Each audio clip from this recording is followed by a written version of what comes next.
নমস্কার, আমি প্রতিমার ঝুলি থেকে আপনাদের আজকে পেয়ারার জেলি করে দেখাবো। এগুলো আমার গাছের পেয়ারা। এখানে মোটামুটি 2 কেজি পেয়ারা আছে। আর এখানে আমি অর্ধেকটা ডাসা অর্ধেকটা পাকা পেয়ারা লাগবে পেয়ারা জেলি করতে।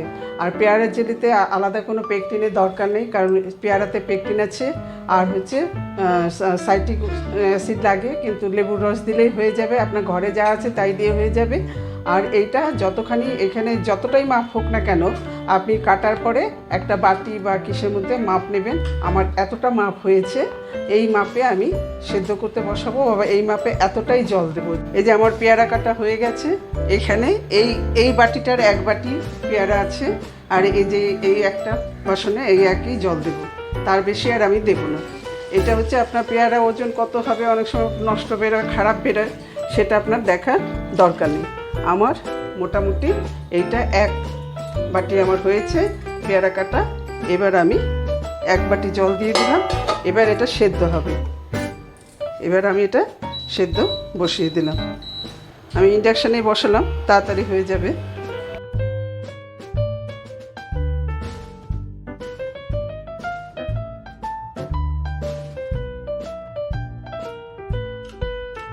আচ্ছা, পেয়ারাটা আমার সেদ্ধ হয়ে গেছে, জলটা একটুখানি স্লিপারি হয়েছে।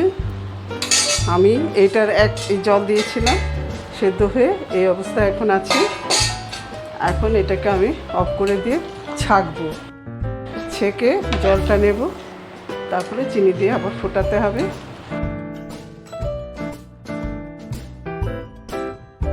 এই জলটা আমি ছেঁকে নিয়েছি, এবার বসিয়ে দিলাম। এই বাটিটারই 1 সচপেনি জল হয়েছে, যেই জলটা আমি দিয়েছিলাম সেদ্ধ করার জন্য, তখন ভর্তি হয়ে গেছিলো। এখন ছেঁকে নেওয়াতে এই বাটিটার 1 বাটি জল হয়েছে। এখন এই 1 বাটির মতনই আমি চিনি নেব।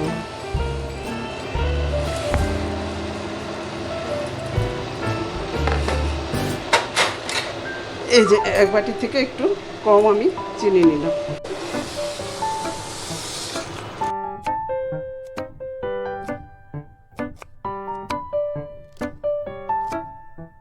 এবারে চিনিটা গলে যাবে। চিনিটা যতটা দিয়েছি গলে যখন একটু ঘন হয়ে আসবে, ঘন হয়ে আসলে খুন্তি দিয়ে যখন নাকি এরকম জলের মতো পড়বে না, একটু ফোঁটা ফোঁটা পড়বে, তখন লেবুর রসটা দিলে পরে এটা ঘন হয়ে যাবে। এটা আমি আলাদা প্রিজারভেটিভ দিই না, ঘরে তৈরি করি, বাইরের কিছুই না, এখানে সবই আমার ঘরে। প্রিজারভেটিভ দিলে পরে বেশি দিন থাকে। এইটাও আমার ফ্রিজে রেখে দিলে 1 বছরেও কিচ্ছু হবে না।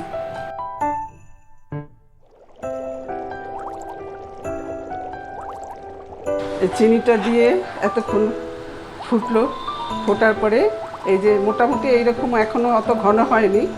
এই টাইমে এখন আমি লেবুর রসটা দিয়ে দেব। বড় 2টো গন্ধরাজ লেবুরই রস আছে, এই এতটা রস হয়েছে। এই রসটা আমি দিয়ে দেবো এখন। এই রসটা দিলে পরে তখন আস্তে আস্তে এটা আরও ঘন হয়ে আসবে, ঘন হয়ে সুন্দর কালারও আসবে, পিঙ্ক কালারের মতো। রসটা এই টাইমে দিলাম। বেশ অনেকক্ষণ ফোটার পরেই রসটা দিতে হবে। এবার আস্তে আস্তে হবে যখন, এই জলের মতো থাকবে না, এটা ফোটা ফোটা করে পড়বে। প্লেটের মধ্যে ঢেলে দেখবো যে হ্যাঁ জমে গেছে, উপর করলেও পড়বে না।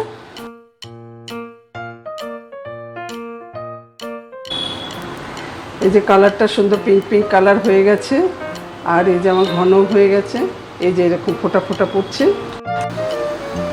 আচ্ছা, এই যে আমি একটু প্লেটে দিচ্ছি, প্লেটে দিয়ে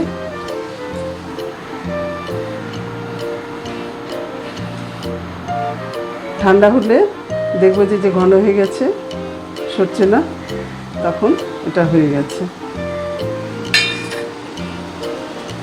কালারটাও আমার সুন্দর হয়ে গেছে। আমার জেলি রেডি।